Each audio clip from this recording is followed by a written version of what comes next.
मुख्यमंत्री साहेबांसोबत चर्चा चांगली झाली की आता आपल्याला प्रचार कसा करायचा आहे, पुढच्या काळामध्ये काय काय जबाबदाऱ्या आपण घ्यायच्या आहेत किंवा आपण घेऊया किंवा तुम्हाला मी देईल या संदर्भामधली चर्चा झालेली आहे आणि पक्षाच्या दृष्टिकोनातून चर्चा झाली.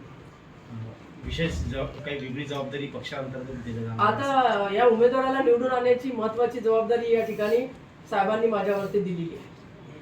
कसा प्रचाराला सुरुवात तुम्ही केव्हापासून करणार? तुम्हाला माहिती आहे मी 25 वर्ष झाले प्रचार करते आहे आणि ज्या पद्धतीने मी प्रचार करते त्याच पद्धतीने या ताईंसाठी सुद्धा मी प्रचार करेल, याच्यामध्ये काही दुमत नाही.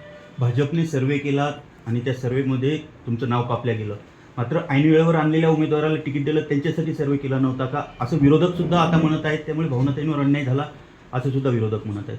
नाही, मला असं वाटतं की कदाचित पक्षश्रेष्ठीचा निर्णय हा आमच्या सर्वांसाठी फार महत्त्वाचा असतो. काय झालं नाही काय नाही झालं तो भूतकाळ झालेला आहे. आता आपण भविष्य काळामध्ये काम करूया आणि त्याच्यामुळे मी पक्षासाठी बांधील आहे.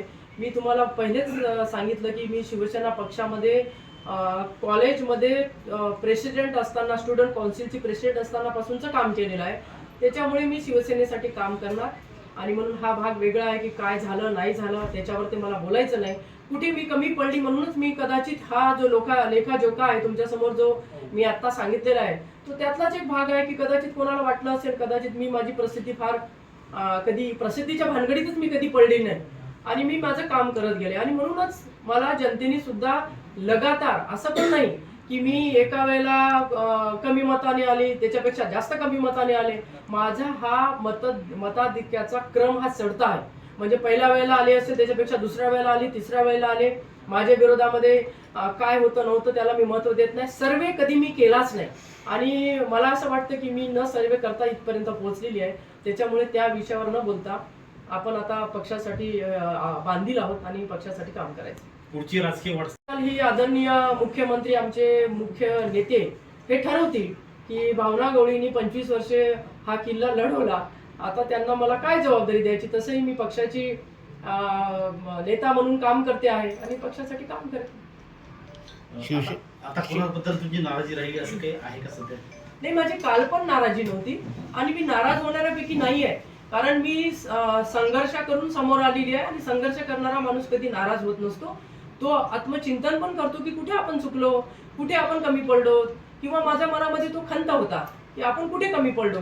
तर ठीक आहे, मी लढणारी असल्यामुळे निश्चित या आपल्या उमेदवारासाठी सुद्धा लढणार आहे. आपली उमेदवारी कापल्यानंतर कार्यकर्ते कुठेतरी आक्रमक झाले होते. आता कार्यकर्त्यांना काय संदेश द्याल, कारण अद्यापपर्यंत ते सुद्धा प्रचारामध्ये सक्रिय झाले नाही. नाही, मी या ठिकाणी एवढंच म्हणेल की साहजिक आहे ते माझ्यासोबत किंवा कार्यकर्ते आणि पक्षाचे प्रमुख म्हणून कधी जुळले गेले नाही. ते माझे भाऊ म्हणून जुळले गेले आणि मी पण एक परिवाराचे प्रमुख म्हणून या ठिकाणी काम केलेलं आहे आणि म्हणून हे नातं भावनिक आहे. जसं मतदारसंघामध्ये मी माझ्या भावांना राख्या पाठवते आणि हा आजचा उपक्रम नाही, हा 25 वर्षापासूनचा माझा उपक्रम आहे आणि तशीच ही मंडळी माझ्यासोबत अत्यंत घरगुती वातावरणामध्ये मी काम केलंय म्हणून मी इतके वर्ष राजकारणामध्ये टिकली.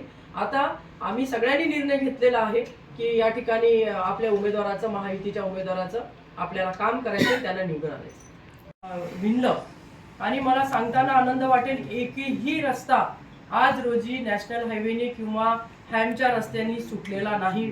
संपूर्ण ठिकाणी आता रेल्वे आणि हायवेचं जाळं आपण या ठिकाणी विणलेलं आहे. त्याचबरोबर मला या ठिकाणी सांगताना अजून आनंद वाटेल की शकुंतला रेल्वे ही यवतमाळ, वर्धा आणि अकोल्यामधून आणि वाशिममधून जाते. या रेल्वेसाठी कित्येक वर्षापासून मी प्रयत्न करत होते. प्रत्येक मंत्र्यांकडे मी जात होते, परंतु ती निक्सन कंपनीच्या ताब्यामध्ये असल्यामुळे 19 मध्ये एका मंत्री महोदयाने, रेल्वे मंत्र्यांनी, की मी एवढे कोटी रुपये त्या कंपनीला नाही देता येणार अशा पद्धतीचा त्यांचा रोल असल्यामुळे मला 19 मध्ये ती मंजूर करता आली नाही. त्यानंतर जवळजवळ कोरोनामध्ये 2.5 वर्ष आपले गेले. नंतर याच आपल्या राज्याच्या रेल्वे राज्यमंत्र्यांकडे परत आम्ही कंपनीला नोटीस दिली. त्यानंतर ही रेल्वेकडे खात्याकडे ही रेल्वे आली आणि मला सांगताना अजून आनंद होईल की आदरणीय मुख्यमंत्री एकनाथजी शिंदे साहेब यांनी आमच्या खासदारांच्या बैठकीमध्ये या रेल्वेचा अर्धा हिस्सा म्हणजे 50% भाग जो आहे तो राज्य सरकार घेईल अशा पद्धतीचं निर्णय घेतला आणि आदरणीय उपमुख्यमंत्री दादांनी सुद्धा तो विषय सभागृहामध्ये मांडला, ते आपण बघितलं. त्याचबरोबर वाशिम, पुसद, माहूर आणि आदिलाबाद याला सुद्धा 50%चा निधी आपण दिलेला आहे. 11 बॅरेजेस वाशिममध्ये केल्यामुळे मोठ्या प्रमाणामध्ये सिंचनाचा प्रश्न या ठिकाणी होता, तो आपण सोडवलेला आहे. त्याचबरोबर 3 नवीन बॅरेजेसला सुद्धा आपण वाशिममध्ये मान्यता मिळवून घेतली की जे बॅरेजेस आपण मंगरुळ आणि कारंजा तालुक्यामधल्या शेतकऱ्यांना त्याचा फार मोठा फायदा होणार आहे. एवढ्यावर मी थांबले नाही, तर आकांक्षा जिल्हा म्हणून या जिल्ह्याला डिग्री कॉलेज आणण्याचं काम मी केलं, केंद्रीय विद्यालय आणण्याचं काम मी केलं. यवतमाळला सुद्धा केंद्रीय विद्यालय आणलं आणि यवतमाळला 24 कोटी रुपये उपलब्ध सुद्धा करून दिले. यवतमाळला सुपर स्पेशालिटी हॉस्पिटलसाठी केंद्राकडनं 150 कोटी रुपये आणले. आणि आज रोजी या ठिकाणी असणारं नवोदय विद्यालय असेल, केंद्रीय स्कूल असेल, डिग्री कॉलेज असेल, साखऱ्यासारखा एखादा 2 कोटीची मोठी अद्ययावत शाळा असेल, या सगळ्या विषयावर सातत्याने पाठपुरावा करून लक्ष देऊन ही कामं मी करून घेतली. एवढेच नाही, अनेक कामं मला सांगता येतील की जी माझ्या या 25 वर्षामध्ये मी केली. आणि हे कामं मी आपल्याला का सांगते, तर बऱ्याच वेळेला अशा चर्चा झाल्या की खासदारांनी काम केलं नाही किंवा त्याच्यामुळे त्यांना उमेदवारी मिळाली नसेल वगैरे वगैरे, ज्या काही चर्चा होत्या त्या चर्चेला कुठेतरी उत्तर द्यावं म्हणून आज मी हा माझा या ठिकाणी केलेला हा जो काही लोकाजोका आहे तो तुमच्याकडे मी सगळा देणारच आहे. याच्यामध्ये संपूर्ण माहिती आहे, कदाचित माझी काही माहिती सुटली पण असू शकते. तर या ठिकाणी छत्रपती शिवाजी महाराजांचा पुतळ्याची मागणी होती, तोही केला. आंबेडकरांच्या पुतळ्याला मोठ्या प्रमाणामध्ये निधी सुद्धा मी या ठिकाणी दिला.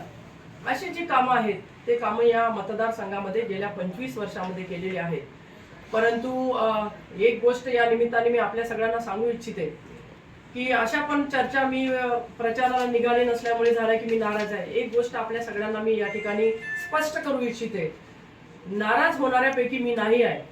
मला खंत जरूर वाटला की मी इतके वर्ष काम केलेत आणि इतकी वर्ष काम केल्यानंतर मला एकदमच कसं काय असं होऊ शकतं, कारण बाकीच्या अनेक खासदारांना 5 वेळेला असतील, 3 वेळेला असतील, कोणी 4 वेळेला असतील, त्या सगळ्यांना या ठिकाणी उमेदवारी मिळाली.